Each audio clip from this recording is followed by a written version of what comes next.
President Shahabuddin Chuppu তার কিছু কুকীর্তির কথা মাননীয় স্পিকার হাউসের সামনে তুলে ধরছি এবং জুলাই গণহত্যার সময় তার ভূমিকা, ফ্যাসিবাদের সাথে তার সংশ্লিষ্টতা সবকিছু আমরা জানি। আমাদের দুর্ভাগ্য, এই দুর্নীতিবাজ, অপদার্থ, মিথ্যুক, গণহত্যার দোসর এখনো বাংলাদেশের রাষ্ট্রপতি। এবং আমরা বিশ্বাস করি বিএনপিতে সেই ধরনের যোগ্য আস্থাভাজন ব্যক্তি নিশ্চয়ই রয়েছেন। রাষ্ট্রপতির বক্তব্য আমি শুনিও নাই, পড়িও নাই, এবং সেই বক্তব্য দেওয়ার সুযোগ করে দেওয়াকে আমরা প্রত্যাখ্যান জানিয়েছিলাম। আমরা খুব স্পষ্টভাবে বলেছিলাম যে এই রাষ্ট্রপতির অপসারণ প্রয়োজন, তাকে গ্রেফতার করা প্রয়োজন। এই রাষ্ট্রপতির আর কোনো অধিকার নেই বঙ্গভবনে থাকার, এইখানে এসে বক্তব্য দেওয়ার। প্রেসিডেন্ট শাহাবুদ্দিন চুপ্পু তার কিছু কুকীর্তির কথা মাননীয় স্পিকার হাউসের সামনে তুলে ধরছি। তিনি দুদকের কমিশনার ছিলেন। তাকে দুদকের কমিশনারের করা হয়েছিল 3টি অ্যাসাইনমেন্ট দিয়ে। 1 নম্বর হচ্ছে খালেদা জিয়া এবং তারেক রহমানের বিরুদ্ধে দুর্নীতির অভিযোগের শাস্তি নিশ্চিত করা।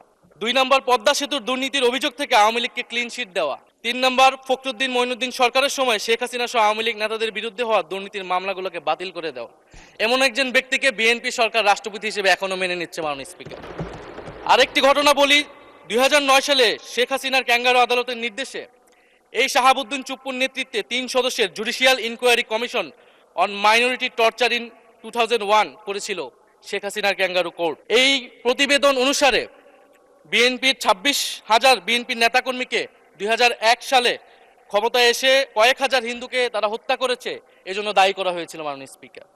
এবং আওয়ামী লীগ এই রিপোর্ট দেশে বিদেশে এই রিপোর্ট ফেরি করে তারা নিজেদের এখানে ক্ষমতায় থাকাটাকে পাকাপোক্ত করেছিল। মাননীয় স্পিকার, এই রাষ্ট্রপতি চুপ্পু এস আলমের হাতে ইসলামী ব্যাংকে তুলে দেওয়ার কারিগর, 2 কোটি আমানতকারীকে পথে বসিয়েছিল। এবং জুলাই গণহত্যার সময় তার ভূমিকা, ফ্যাসিবাদের সাথে তার সংশ্লিষ্টতা সবকিছু আমরা জানি। আমাদের দুর্ভাগ্য, এই দুর্নীতিবাজ, অপদার্থ, মিথ্যুক, গণহত্যার দোসর এখনো বাংলাদেশের রাষ্ট্রপতি। একটা আলোচনা কয়েকবার এসেছে যে রাষ্ট্রপতির অধীনে কেন শপথ নিয়েছি আমরা বলতে এখানে ব্যক্তিগতভাবে আমার কথাই বলেছে, কারণ আমি এখানে শপথ নিয়েছিলাম। তো মাননীয় স্পিকার, সেই সময় প্রেক্ষাপট আর এখনকার প্রেক্ষাপট কি এক?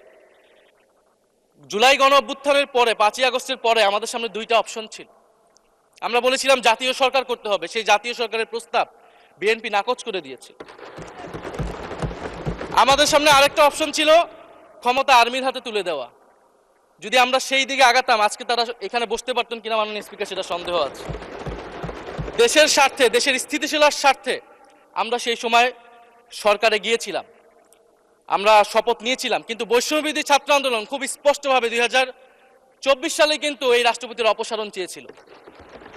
সেই সময় সাংবিধানিক ধারাবাহিকতার কথা বলে রাষ্ট্রপতির পক্ষে অবস্থান নিয়েছিল বিএনপির মহাসচিব মির্জা ফখরুল আলমগীর সাহেব, তিনি নিজেই কথা বলেছিলেন। ফলে এখন তো একটা নির্বাচিত সরকার মাননীয় স্পিকার, এখন তো চাইলেই বিএনপি রাষ্ট্রপতি পরিবর্তন করতে পারে সরকার। এবং আমরা বিশ্বাস করি বিএনপিতে সেই ধরনের যোগ্য আস্থাভাজন ব্যক্তি নিশ্চয়ই রয়েছেন।